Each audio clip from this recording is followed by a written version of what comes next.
At a glittering Manhattan charity gala, the air was thick with perfume, laughter, and the faint clinking of crystal glasses. In the middle of it all, one woman stood out, not because of her attire, but because of the disdainful eyes fixed upon her. Camilla Williams, a poised 31-year-old black woman, held a tray of champagne flutes steady. Though she had not come to serve, she had been invited like everyone else. Yet the hostility was immediate and cutting. "You shouldn't even be here," whispered Victoria Hartwell, the sharp-tongued hostess who had built a reputation as the queen of New York society events. With a polished smile concealing venom, she nudged Camilla toward the grand kitchen doors. "People like you don't belong among guests. You're here to serve, not mingle." The crowd watched in silence, some whispering, others turning away, unwilling to confront Victoria's arrogance. None of them knew that the woman being humiliated was not just another outsider, but someone who carried a secret powerful enough to turn that elegant night upside down. Camilla breathed deeply, recalling something her husband Daniel had told her that very morning. People reveal their true selves when they think no one important is watching. At the time, she had shrugged it off, but standing there, shamed before dozens of powerful elites, his words made perfect sense. 3 hours earlier, Camilla had arrived at the mansion wearing an elegant navy blue dress, tailored perfectly for the occasion. As she approached the front entrance, a security guard eyed her skeptically. Without checking the list, he gestured dismissively toward the back. "The service entrance is around the corner," he said flatly. Camilla held back a sigh and replied, "I believe you'll find my name on the guest list." He smirked. "Sure, that's what they all say." Choosing diplomacy over confrontation, she walked past him gracefully, determined not to let prejudice spoil the evening. But now, inside the kitchen filled with steam and noise, she found herself scrubbing expensive china, her sleeves rolled up. Around her, Latino and black staff worked silently, resigned to this kind of treatment. "Don't take it personally," whispered Maria, a weary veteran who had been drying glasses at such events for 20 years. "These people don't see us. We're invisible." Camilla smiled faintly, but her eyes carried a quiet intensity Maria couldn't understand. Because unlike the others, Camilla wasn't just another face in the kitchen. Through the half-open door, Camilla could hear Victoria boasting to guests about how she had put an intruder in her place.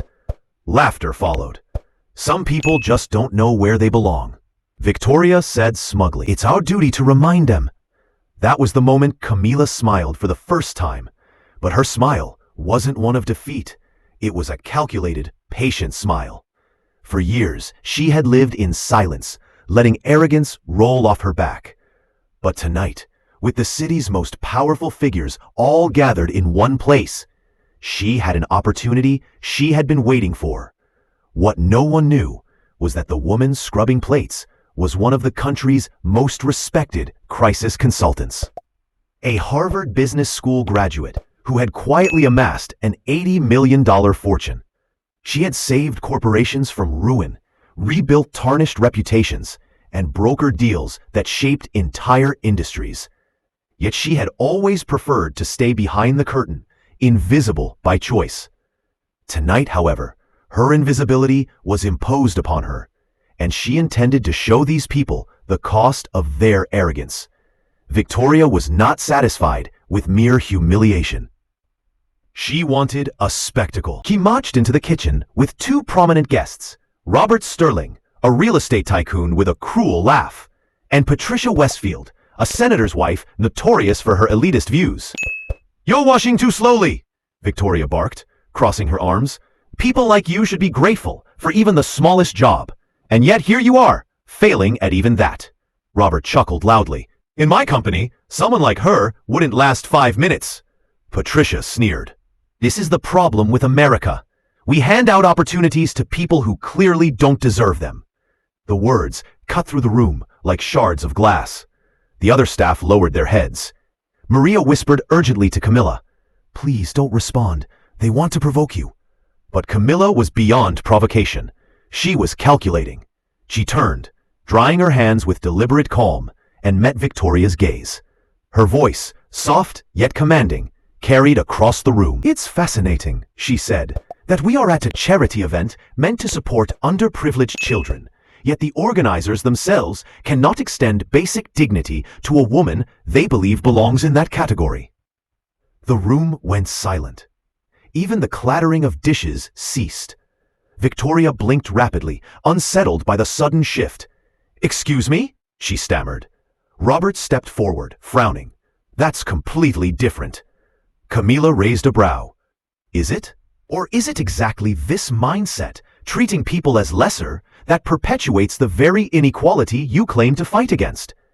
The other employees froze, sensing something monumental was about to unfold. For the first time in years, Maria felt hope stir inside her chest. Victoria, unaccustomed to being challenged, tried to reassert her dominance. "You're being awfully bold for someone in your position." Camila tilted her head.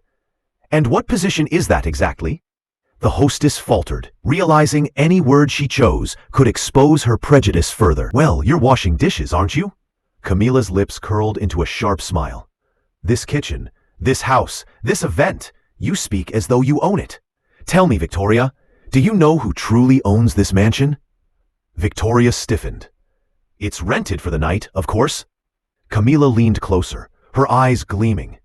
"Of course, but you've rented it from my husband." The silence that followed was thunderous.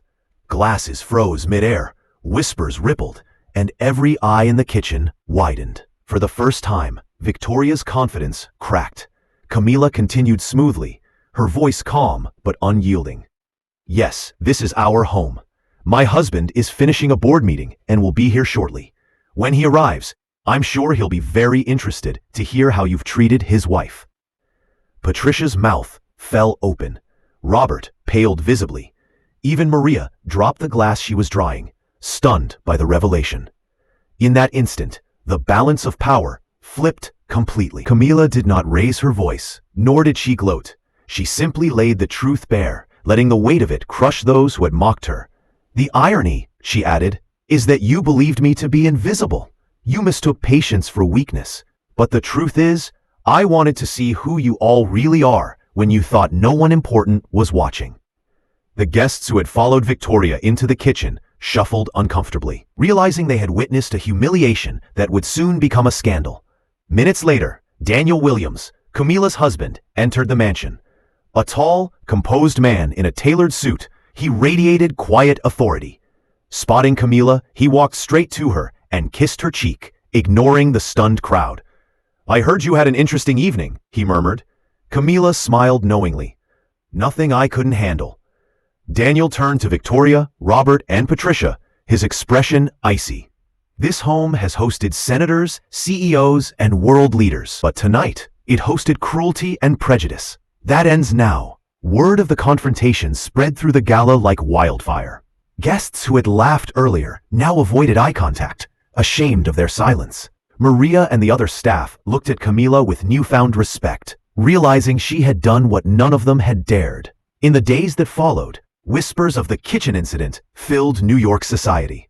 Articles appeared in tabloids, blogs, and eventually mainstream media.